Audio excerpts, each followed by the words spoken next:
Vamos a leer en Proverbios, capítulo 23. Voy a leerles para ustedes los versos 13 al 14.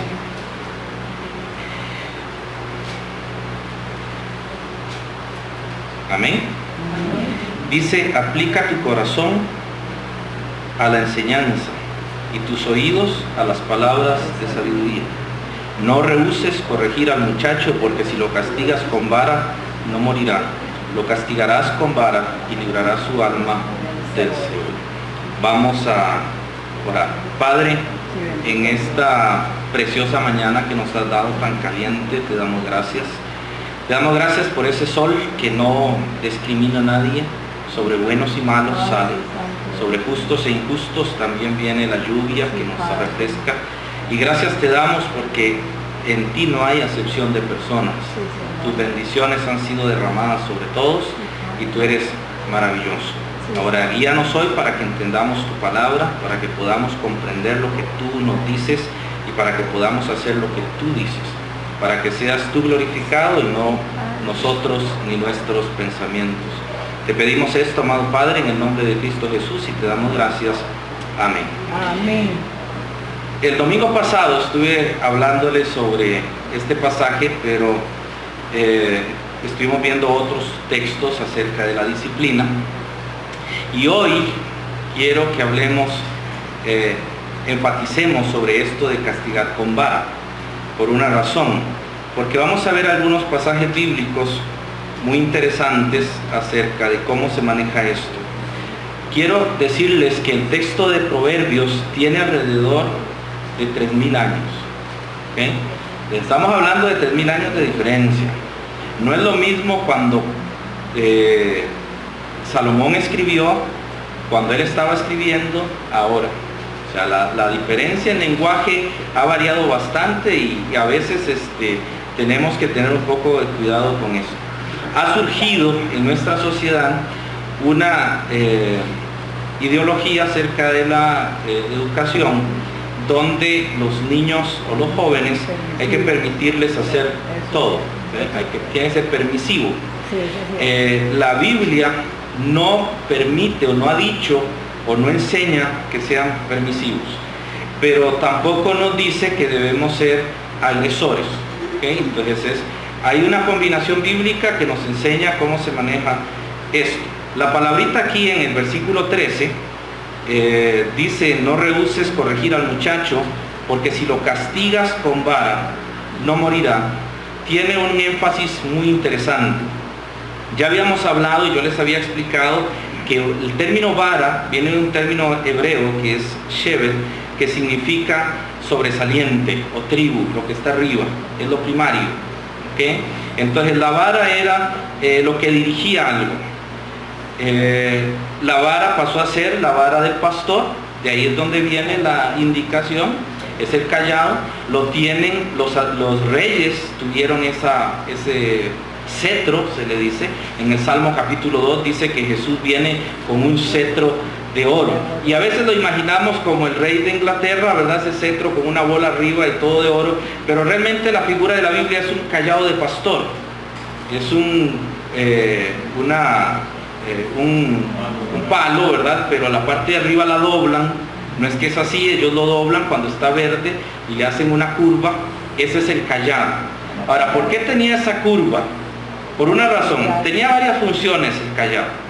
El primero era que con la parte baja, cuando venían las ovejas y no estaban alineadas, ellos las corrían. ¿Ok? Eso es lo primero que hacían. Y si una ovejita se iba, con ese gancho la agarraban del cuello y la jalaban, pero nunca le daban con la vara. ¿Okay? Esa no era la forma en que ellos educaban a las ovejas, era simplemente corregir la posición o atraer. Esa era la manera de corregir. Ahora, cuando dice aquí lo castigarás con vara, utiliza ese término que es el de la vara del pastor, y está hablando acerca de la manera en que se debe castigar al joven. Ahora, aquí hay una cosa que a veces pasamos por alto, que les mencioné el domingo pasado, porque voy a hacer un pequeño resumen para no perdernos la idea. Cuando dice muchacho, habla de una persona que tiene la capacidad de casarse, no habla de un niño. Castigar a un niño con vara no está en la Biblia. Lo que está es que al muchacho se corrige con vara. El muchacho era el sirviente, ese es el que se traía y se castigaba con vara. El término castigar, en este caso, es imponer una disciplina o imponer una carga porque ha desobedecido deliberadamente. Sabiendo lo que tenía que hacer y no lo hizo, merece ser castigado. Ahora, pero aquí era castigado con vara y por eso él dice, no morirá. Porque si usted lee en la Biblia, en el Antiguo Testamento había una ley para castigar a los esclavos, que era con un látigo o era con una vara, porque se usaba la vara para castigar a los esclavos, y dice que había que darle solamente 39 azotes, no más, porque podía hacer vil a esa persona. Entonces, pero usted puede imaginarse 39 garrotazos para poder decirle que hizo algo mal porque era un esclavo. Entonces, entre un esclavo y un muchacho sirviente había una diferencia. Aquí cuando habla de castigar con vara está hablando acerca de una corrección, de algo que lo va a cambiar.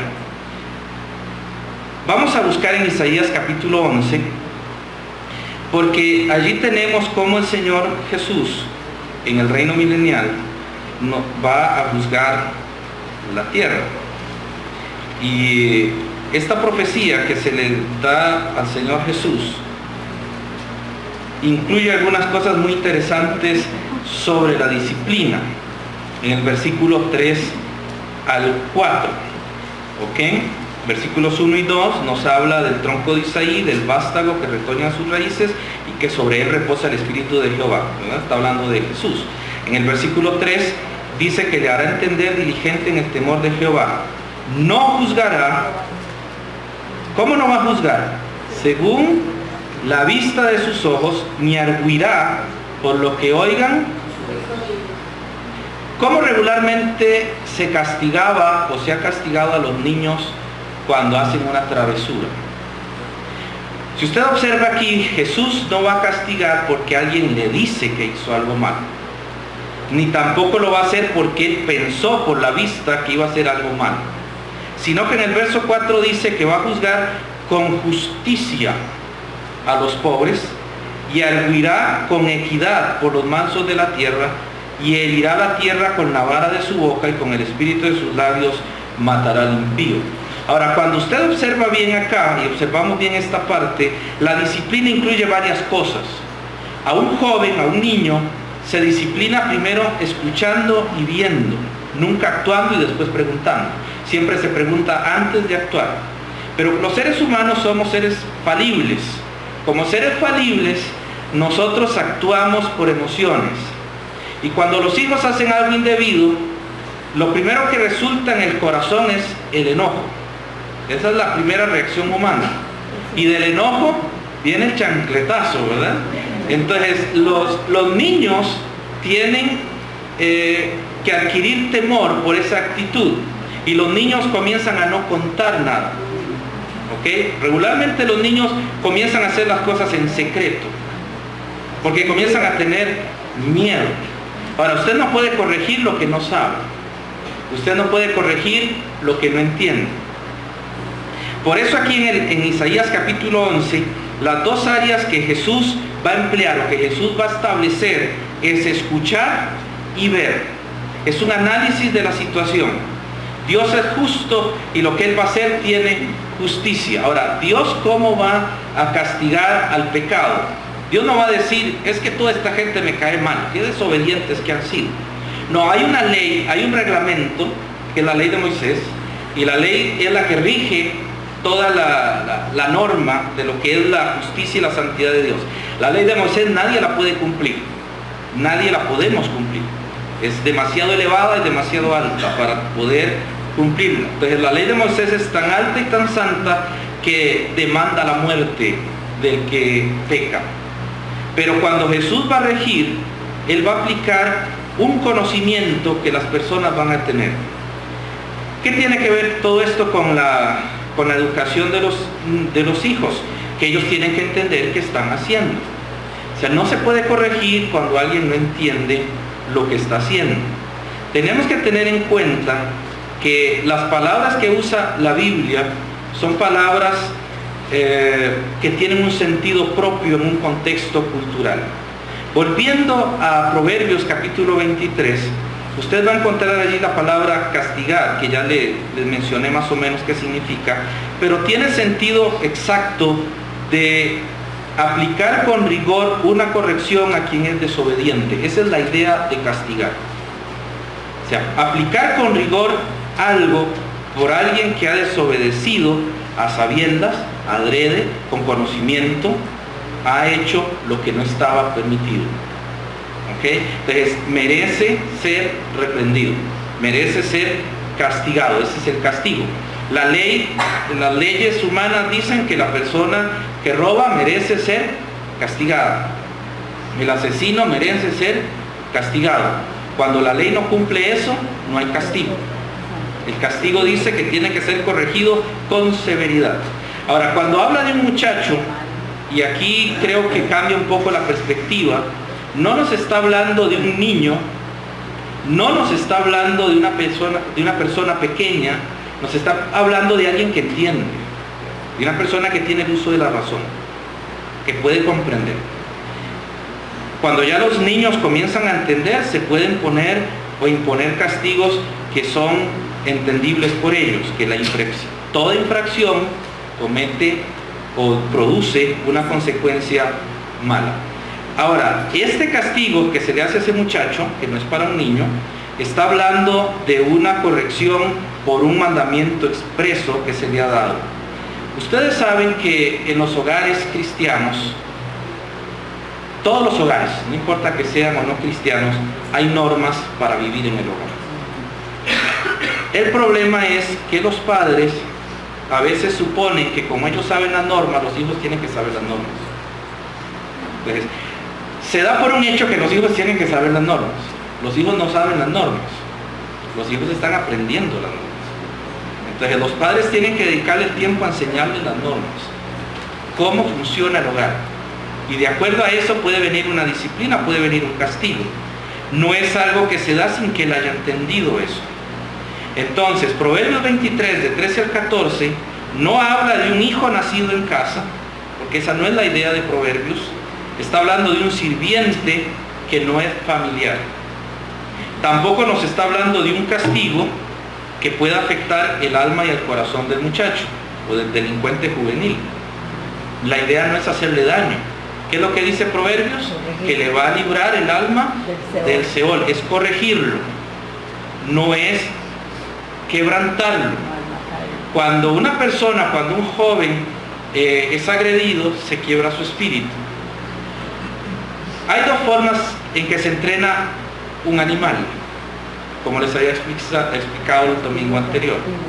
Una es por agresión, es quebrándole el espíritu, y otra es por estímulos, sin quebrarle el espíritu.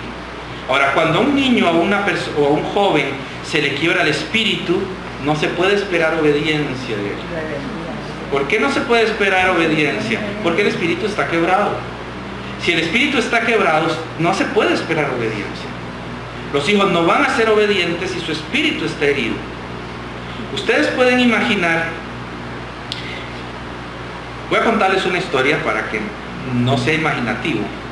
Un hermano mío estaba alzando una lámina de zinc, y en eso se resbaló la lámina y le cortó la mano de lado a lado, quedando totalmente abierto acá.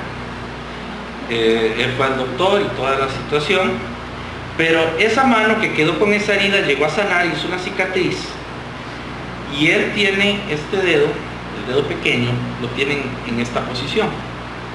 Él no lo puede mover. Ahora, aunque él quisiera, ya no lo puede hacer, porque toda la función de la mano fue dañada. Ahora, cuando hablamos de un joven y nosotros le quebramos el espíritu al joven, le pasa lo mismo. Ya él no puede enderezar muchas cosas en su vida, a no ser que sane bien. Y para eso está Jesús, ¿verdad? Él es el que soluciona todos los problemas. Pero nosotros no podemos pensar. O sea, yo no puedo pensar que un joven, por su propia naturaleza, cuando ha sido quebrado, pueda ser obediente.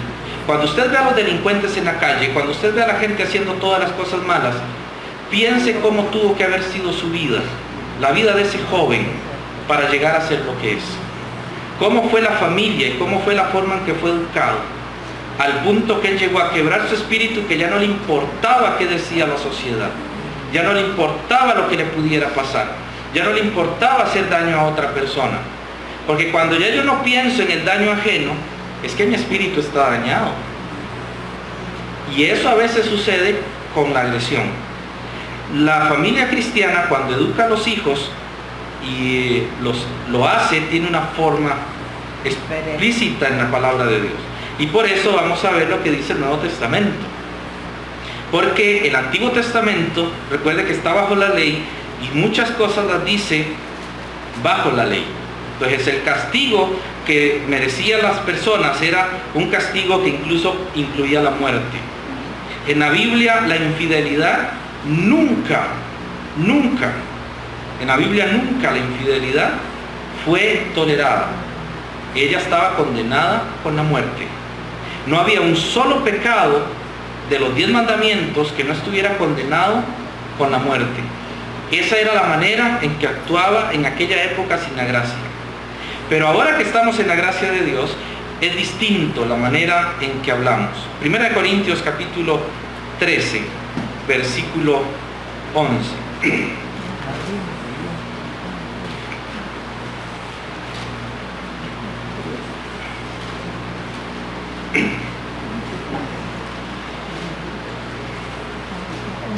Pablo dice, cuando yo era niño, aquí en el griego cambian las palabras. La palabra para niño en este caso es tecno. Ahora hay una cosa interesante, ustedes han oído ahorita en nuestra era que hablamos que es la era tecnológica, es la era de los niños lógicos. ¿Okay? Eso es tecno, un niño pequeño, un niño que está en desarrollo. De ahí viene la palabra tecnología, es la enseñanza de las personas pequeñas. El término tecnología no es nuevo, se usaba en el Imperio Romano, especialmente por los tutores, y hablaban de que ellos tenían una clase de tecnología, solo niños habían allí, ¿okay? Estaban en el proceso de desarrollo. Ahora Pablo dice aquí, cuando yo era niño, hablaba como niño, pensaba y juzgaba no como un hombre, no como una persona adulta. Un niño no puede pensar como un adulto, gracias a Dios que no puede pensar como un adulto. ¿Han visto a los niños cuando discuten entre sí? Cuando tienen un pleito entre ellos, tienen un pleito y se hace aquel berrinche allí, y se pone uno a llorar y el otro a llorar, pero al rato se vuelven a encontrar y empiezan a jugar otra vez. Eso es un niño. El niño no tiene rencor, el niño no guarda ningún tipo de expresiones negativas. Ese es un niño. El adulto no somos así. Porque si nos hacemos un berrinche con otro, ese berrinche puede durar años, ¿verdad? O toda la vida. Pero aquí dice que cuando yo era niño, hablaba como niño, pensaba como niño, juzgaba como niño, mas cuando ya fui hombre, dejé lo que era de niño. Lo que está diciendo Pablo es que nadie puede esperar que un niño actúe como un adulto. Nadie puede esperar eso. Yo no puedo esperar que un niño actúe como un adulto.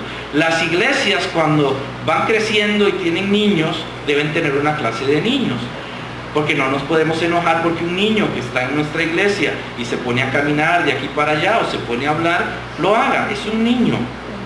Eso es un niño. Y dichosos los niños, porque de los tales es el reino de los cielos, y deberíamos amar a los niños. Pero una de las cosas acá es que Pablo quiere enfatizar esa diferencia. Por eso es que en Efesios capítulo 6, el apóstol Pablo va a usar, o nos va a dar, una indicación sobre la educación de los hijos que es determinativa. Dice, y vosotros padres, no provoquéis a ira a vuestros hijos, sino criadlos en disciplina y amonestación del Señor. Todos nos hemos aprendido y todos le han enseñado a los hijos el versículo 1. Honra a tu padre y a tu madre. Porque ese es el primer mandamiento con promesa. Para que te vaya bien, que seas de larga vida sobre la tierra. Y añade el Antiguo Testamento que Jehová tu Dios te da para poseerlo.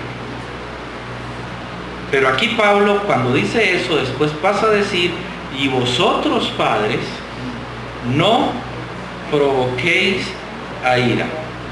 Mientras que los hijos deben honrar a los padres no deben provocar a ira a los hijos. No es una educación de una sola vía. No existe amor de una sola vía. El único amor que viene de una sola vía es el de Dios, el amor perfecto. Pero ¿qué es lo que hace cuando el amor de Dios llega a nuestro corazón? Amamos a Dios. Yo amo a Dios porque Él me amó primero.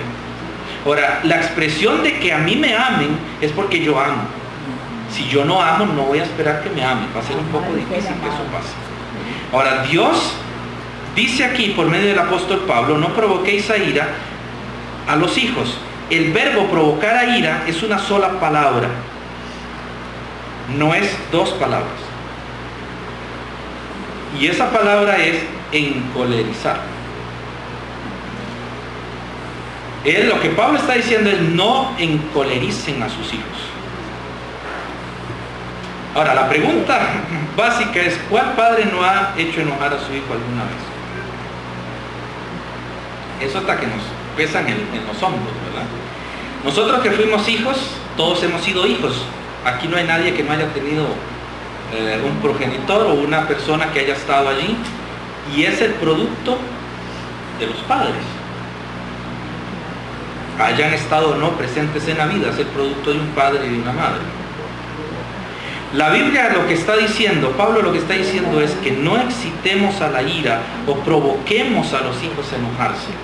Los hijos no se provocan a ira castigándolos. A veces las palabras lo hacen. Por eso lo que va a seguir en el versículo es determinativo. Porque en muchas ocasiones los hijos se provocan a ira no corrigiéndolos.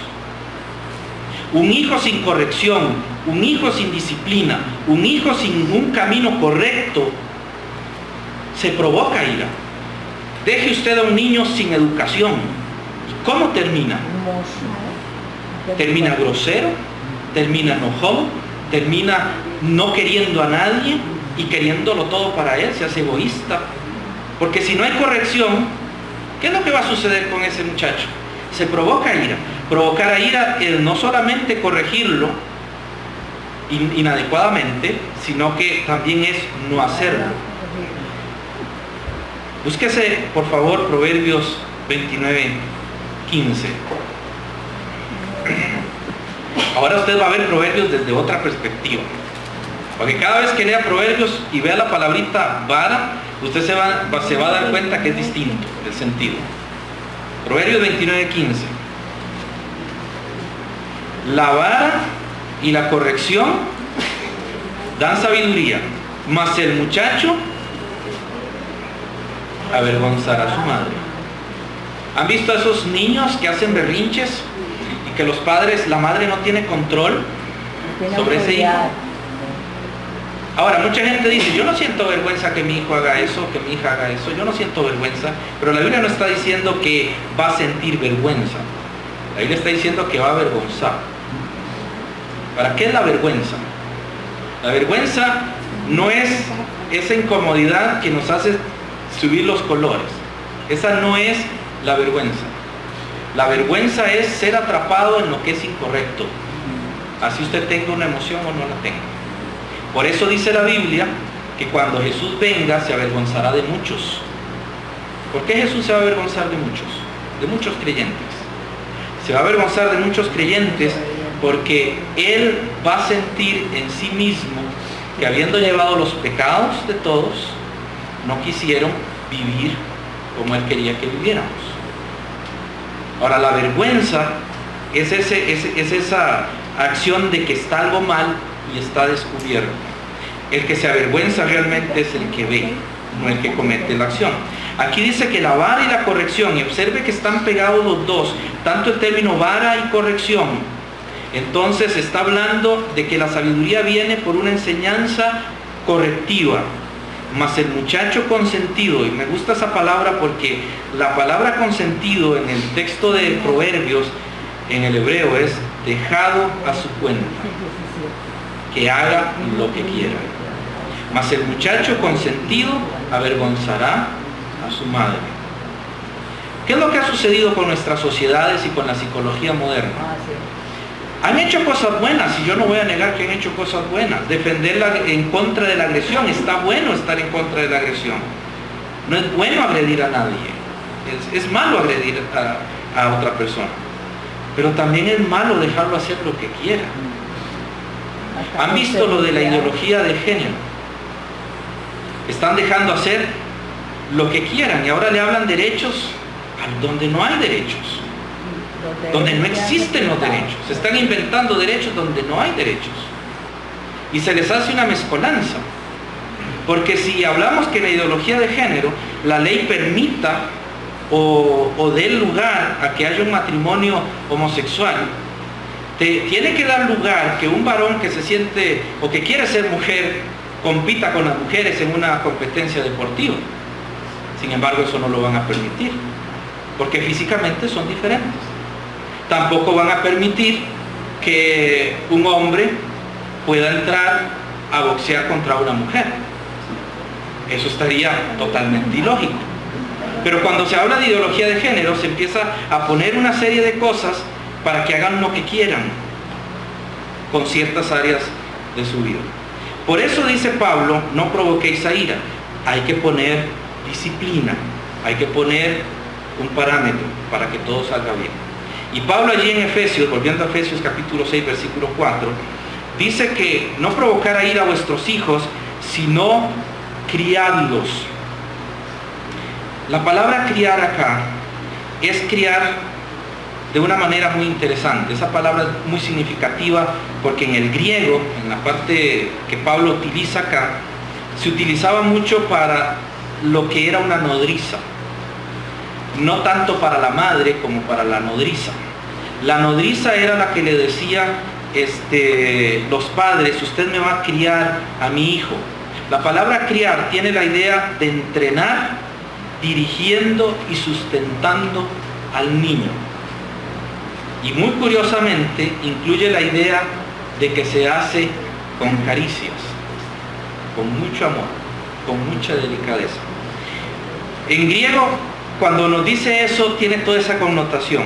Entonces, está dando una idea de que la primera piedra de educación no es la corrección, sino el amor.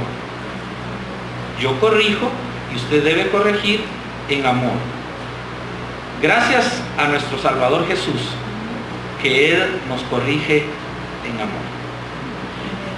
¿Cuántas veces no hemos pecado contra Dios y nos merecemos de Dios una buena corrección, una buena paliza? ¿Y Dios qué ha hecho? Se ha quedado esperando que nos arrepintamos y manda a alguien a que nos hable y nos diga que estamos haciendo mal. Si ya somos demasiado rebeldes y demasiado cabezones, pues entonces sí, vamos a ver la disciplina de Dios. Pero Él es tardo para la ira y grande en misericordia. Eso es lo que es Dios.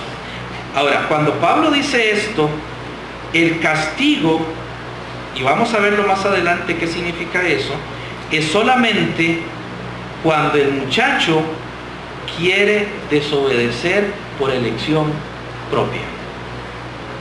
Un niño pequeño no sabe hacer eso. Usted tiene que enseñarle qué es malo y qué es bueno.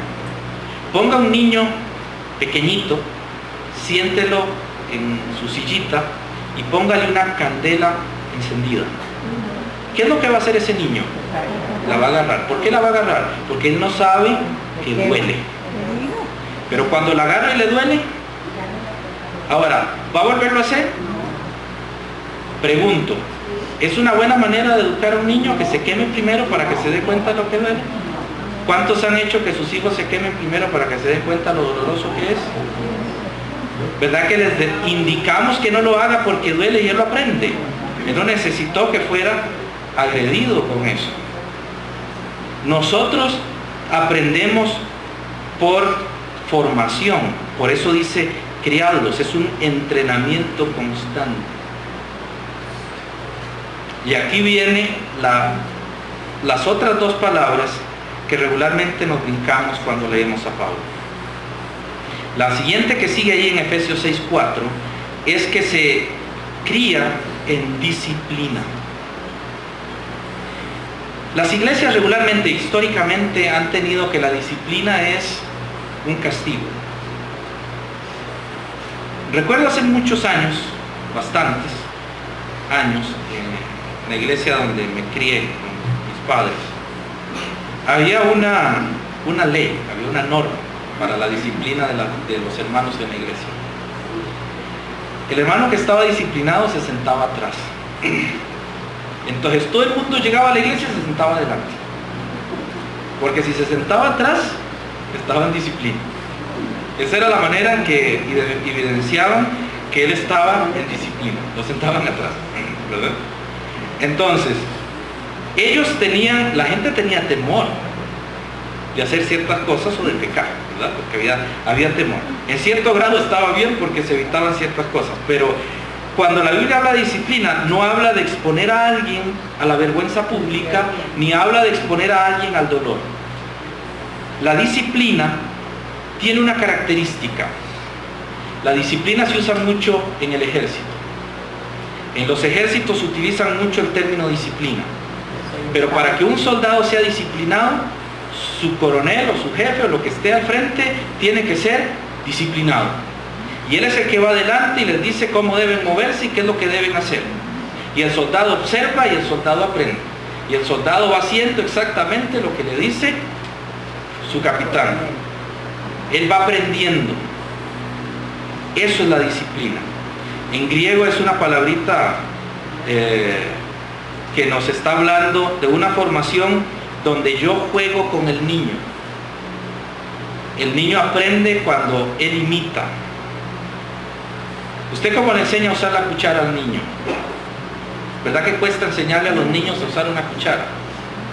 Es difícil cuando están pequeños, pero usted tiene persistencia, usted tiene constancia, usted tiene perseverancia.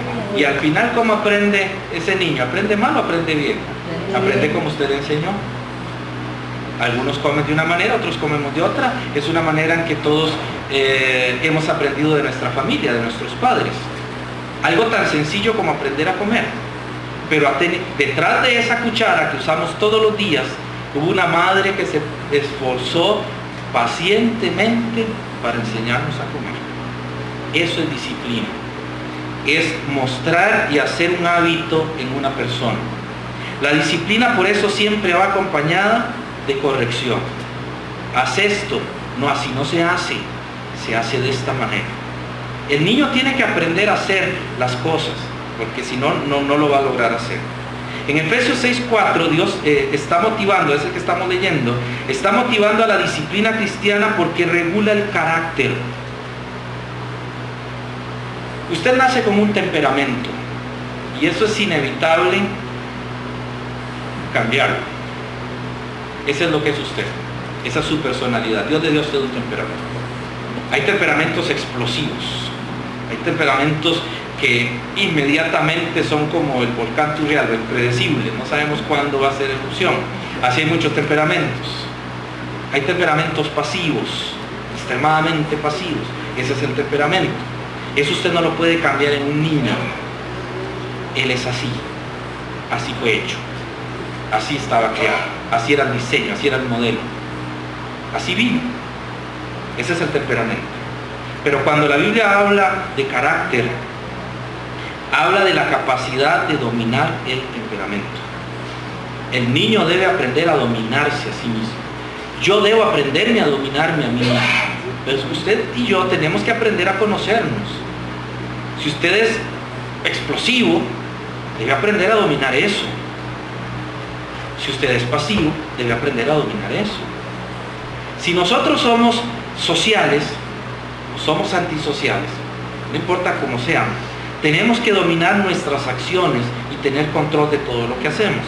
Eso es disciplina, es regular el carácter, es dar un carácter a la vida.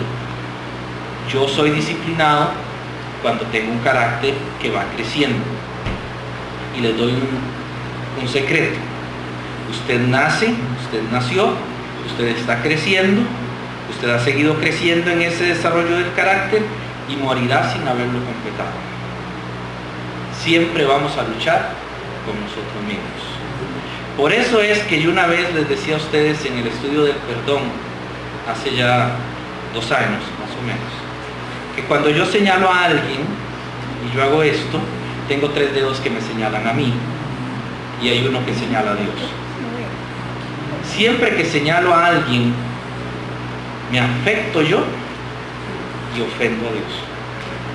Siempre que hago algo indebido, no solo yo soy perjudicado, perjudico a quienes están a mi alrededor. Por eso la disciplina es tan importante en los hijos, porque ellos deben aprender a controlar esto. Búsquese Hebreos capítulo 12, versículo 5, por favor. Porque aquí Pablo, en la carta a los Hebreos,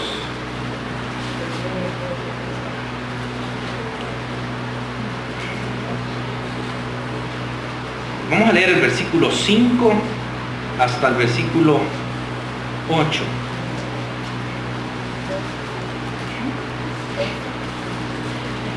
Hebreos 12, del 5 al 8.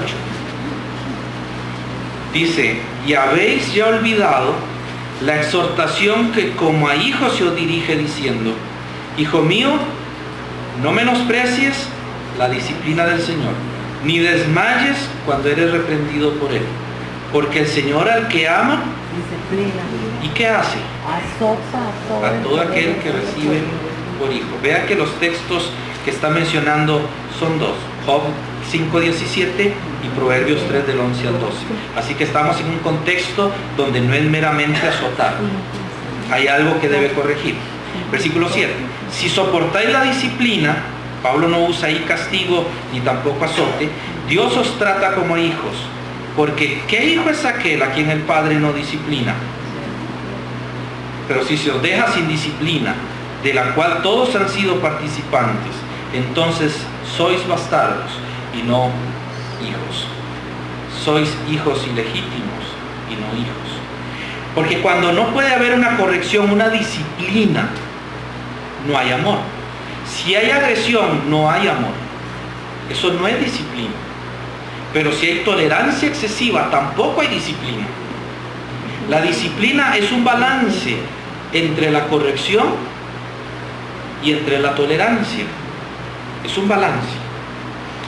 Los niños se deben reprender con autoridad y firmeza, no con agresión. Ellos aprenden cuando hay autoridad en la persona. Pero cuando no hay autoridad, no aprenden. Y por eso es que no pueden sujetarse. La autoridad se aprende por observación, no por imposición. Por eso es que en los países donde siempre ha habido represión, las personas tienen que aprender a vivir sin pensar en el gobierno, porque hay represión. Entonces hay una rebeldía interna de toda la sociedad. Y cuando hay demasiada libertad sucede lo mismo. Es lo mismo en el hogar, es lo mismo en la familia.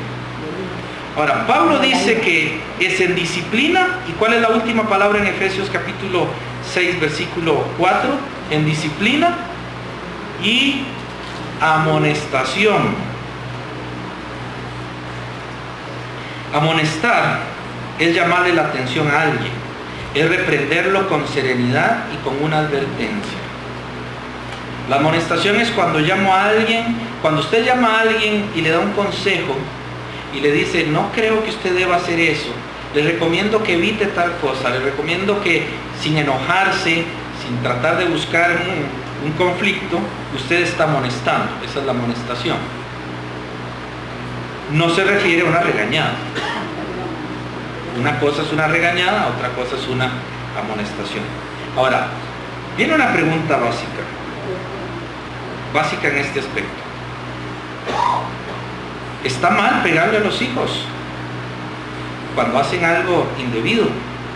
¿Está mal que los padres que nos corrigieron hace mucho tiempo se equivocaron y podemos entonces decir que ellos nos educaron mal? No. Porque la razón es que hay tipos de sociedades y hay tipos de personas. Y sé que muchos padres castigaron un poco severo a sus hijos, y no digo que estuvo bien, pero tal vez ellos lo hicieron con toda la buena intención de corregir, porque no entendían que había otro método para hacerlo. ¿Recuerdan a Jesús cuando el apóstol Juan se acercó junto con otro apóstol y le dijeron que querían mandar fuego del cielo para castigar a una nación, a un pueblito? Y el Señor le dice, el Señor les reprende, les llama la atención, pero Jesús no los castiga, porque hay una ignorancia. Es lo mismo, los padres que han vivido sin haber conocido lo que Dios ha dicho, que no han entendido esta parte, es de la misma manera. Dios perdona eso, no hay que sentirse culpable. Lo que sí hay que hacer es corregir lo que está haciéndose mal. Por eso es que en la Biblia se usa esa palabra disciplina. La palabra disciplina es paideutes. De ahí viene una palabrita que se utiliza mucho en teología, que es paidología o paidobautismo. Esa palabrita significa bautismo de niños. Entonces, ellos bautizan niños. Cuando la Biblia habla de disciplina, tiene la idea de un maestro enseñándole a un niño pequeño. Es un instructor, es una persona que entrena la mente y las acciones de alguien. Pero cuando hablamos de castigo, en el Nuevo Testamento no hay una sola referencia de que yo pueda castigar a alguien. Usted no lo va a encontrar. ¿Sabe qué es lo que vamos a encontrar en la Biblia? Búsquese Romanos, capítulo 12.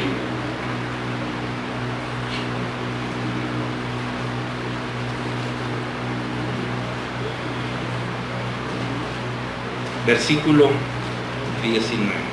Romanos 12, 19. Está hablando de los malos.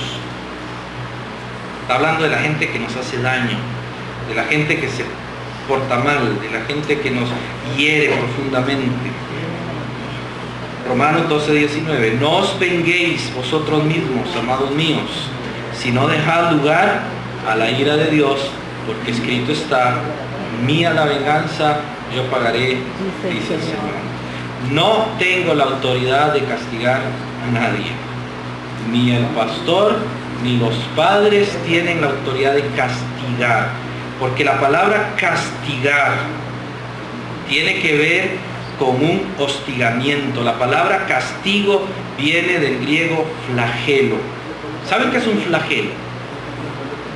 Era un látigo con 3 puntas al final, y cada punta tenía una bolita de acero con varios piquitos. Cuando eso agarraba, pegaba en la piel, solo agarraba la primer capa de piel, y eran milímetros lo que agarraba y rasgaba. 30 azotes como los que Jesús llevó, tuvo que haber dejado el músculo al descubierto, totalmente sin piel, por tanto golpe que llevó. Eso es castigar. Jesús llevó en la cruz el castigo que nosotros merecíamos. Él no solo lo llevó físicamente, sino que lo llevó también eternamente.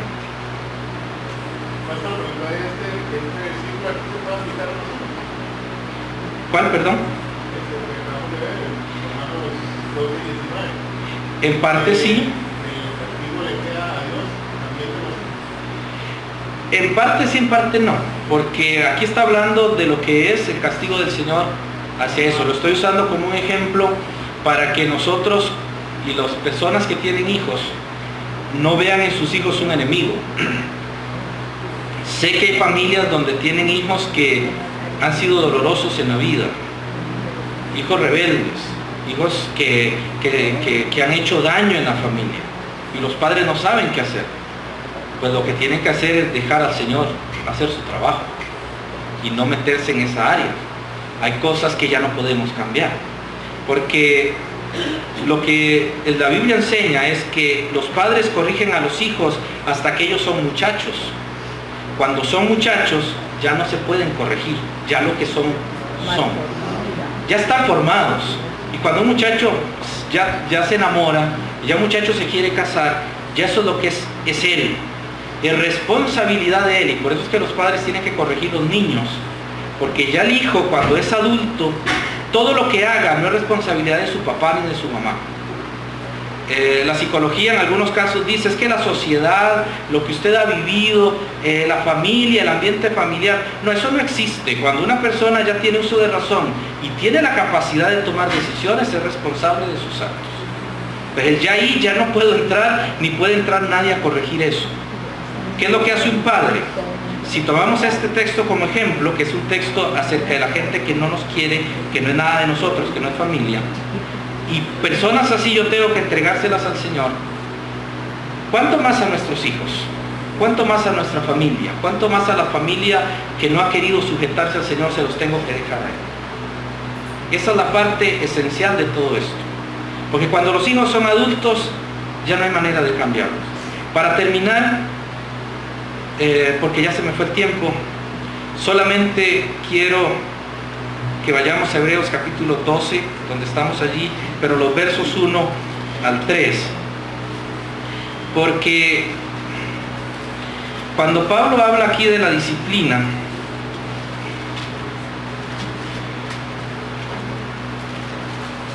antes de hablar de la disciplina, en el versículo 4 en adelante, Pablo nos habla primero dónde debemos tener puestos los ojos: en Jesús, el autor y consumador de la fe. Pero en el verso 1 dice que también nosotros tenemos en derredor nuestro tan grande nube de testigos. Despojémonos de todo peso y del pecado que nos asedia y corramos con paciencia la carrera que tenemos por delante, puestos los ojos en Jesús, el autor y consumador de la fe. Un padre, cuando tiene a su hijo, tiene la empresa más importante de toda su vida. No hay una profesión, no hay una herencia, no hay nada en este mundo que sea tan valioso como un hijo. Es la empresa más importante que tiene un ser humano. Son sus hijos. Y sus hijos es lo único que se puede llevar al cielo. Todos los bienes se van a quedar aquí. Y algún día todos nos tenemos que ir. Estemos o no de acuerdo, tenemos que irnos. Y todos los bienes se quedan. Si tuve bienes, se quedan aquí. Si no tuve, igual. El cuerpo se queda aquí. Nada se puede llevar. Pero los hijos, si creen en Cristo, sí van a estar allá. Es lo único que se puede llevar, aparte de la salvación. Obviamente que es obra de Dios la salvación de los hijos también. Pero el texto aquí de Hebreos es que al poner los ojos en Jesús, la educación de los hijos no es amoldarlos a como es un padre. No es correcto que el padre busque que su hijo se parezca a él. Que su hijo tiene su personalidad, tiene su carácter, tiene su forma de ser, y hay que dejarlo que él sea lo que es. Dios lo hizo especial y es maravilloso ese hijo. Cuando nació, Dios lo hizo especial. Es único. Usted no va a encontrar a otra persona como su hijo. De hecho, aquí estamos todos nosotros y ninguno nos parecemos. Ni en carácter, ni en estatura, ni en nada. No nos parecemos. Siempre hay algo diferente. Dios nos hizo únicos. Los hijos es algo que Dios les ha dado a los padres para que puedan disciplinarlos y amonestarlos en el Señor. Y por eso los padres deben poner sus ojos en Jesús.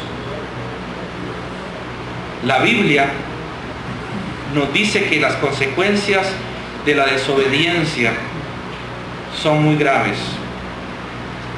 Solo termino diciéndoles esto. Al niño se le debe enseñar que toda acción tiene una consecuencia. Pero toda acción mala tiene una consecuencia y toda acción buena tiene una consecuencia. Se le debe enseñar a los jóvenes que debe ser sabio y que la agresión, no importa si nace en el corazón o no, solo produce gente necia. En la Biblia las dos palabras, ser sabio o ser necio. Sabio el que sabe aplicar lo que sabe. Todo lo que aprende lo sabe aplicar.